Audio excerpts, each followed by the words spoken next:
And that is why we miss a lot of things. I told you last week,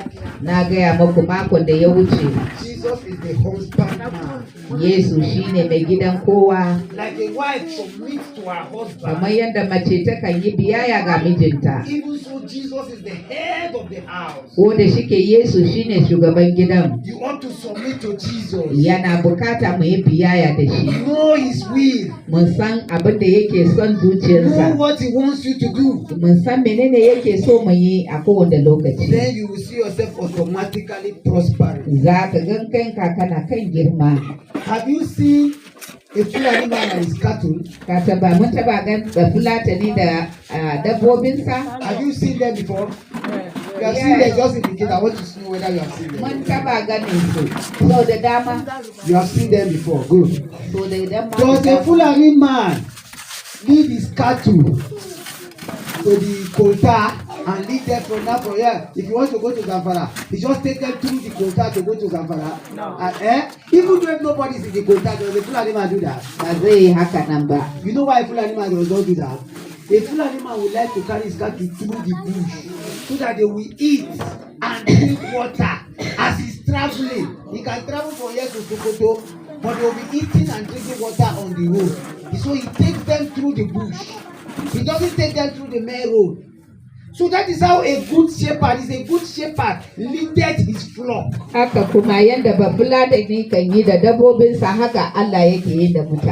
Who is the good shepherd? Jesus is the good shepherd. You are the flock. He will lead you to where you will eat green grass. And you will drink good water. Then you will be fat. And you will bring glory to him. But you are not following him. How can he lead you? So you miss it. Because you are not following him. Many of the problems we are having, it's not how God wants it to be. But we are the people that design it like that. Because God has given us a free will. He gave our parents a free will. And they were just doing what they like. For instance, let me just give you an instance. A woman is here. Your son is going to do Yahoo.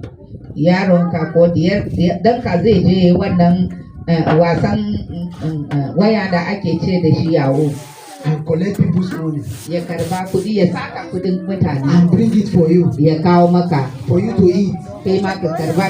Or go and do prostitution. And bring it for you. And you are eating. You are bringing sin on the family. Which will end up destroying the family. And later you say, where is God? You know that something is not good. And you are doing it. And you are calling on God. Is God a particular with you? It's not. You are on your own. Or worship of idol. All other things that you do that is not right. You know that they are not right. Yet you partake in them. And you are calling on God. God is not a part with you. But if you follow righteousness and judgment, God will show you that He is truly with you. He does not forsake anyone that calls upon Him in truth. If you call upon Him in truth, He will surely answer you. Never forsake anyone. that calleth upon wanda ya kira bisa gare shi da gaskiya in truth. a cikin gaskiya. So today, Yau we are here to demonstrate love. muna nan a yau da mu nuna kauna. And this love does not have biases. Wannan kauna kuwa ba ta da cakuna. Jesus speaking to the people that came and met him. Akwai lokacin da Yesu ke magana da mutanen da suna nan tare da shi. He say your brother and your mother, your sister, they are looking for you. They are waiting for you. Lokaci da uwar tasa ta zo da ɗan wansa aka zo an ce ana neme shi a waje. And he say, who are my brothers and my sisters? Sai ya yi tafiya ya ce su wane ne ƴan wana maza da mata. Whoever is doing the will of my father is Ya my ce brother. duk wanda yake yin nufin ubana shine ɗan wana shine diyarta shine abokina kuma. I say the same thing to you. Haka kuma nake gaya muku abu ɗaya Anyone that is doing the will of God wanda yake yin nufin Allah is my brother and my sister. shine dan wana diyata shine dan wana shine yar uwata. The reason why we are not giving to our brothers and our sisters Dalilin da yasa ba ma ba ƴan uwanmu da diyarmu it's not that we are not going to give to our brothers and our sisters. ba wai ba za mu ba ƴan uwanmu da ƴar uwanmu ba. But it's not all about our brothers and our sisters. Ba duka na ƴar uwanmu ko dan uwanmu bane. Because the one that is born from your mother's womb, it's not only him that is your brother. Ba wai wanda aka haife ka cikin ciki ɗaya shine kawai dan uwanka ba.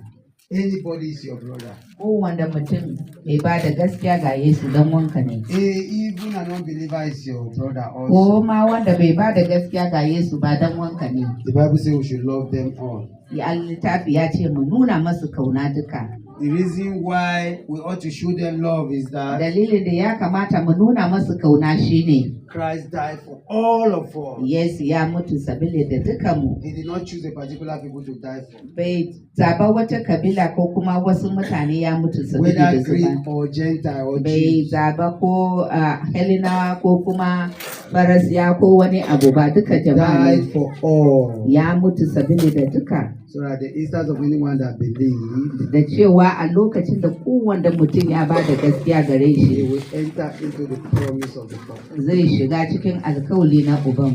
Believing is our connection. Ba da gaskiya shine abin da ya hada mu da Allah.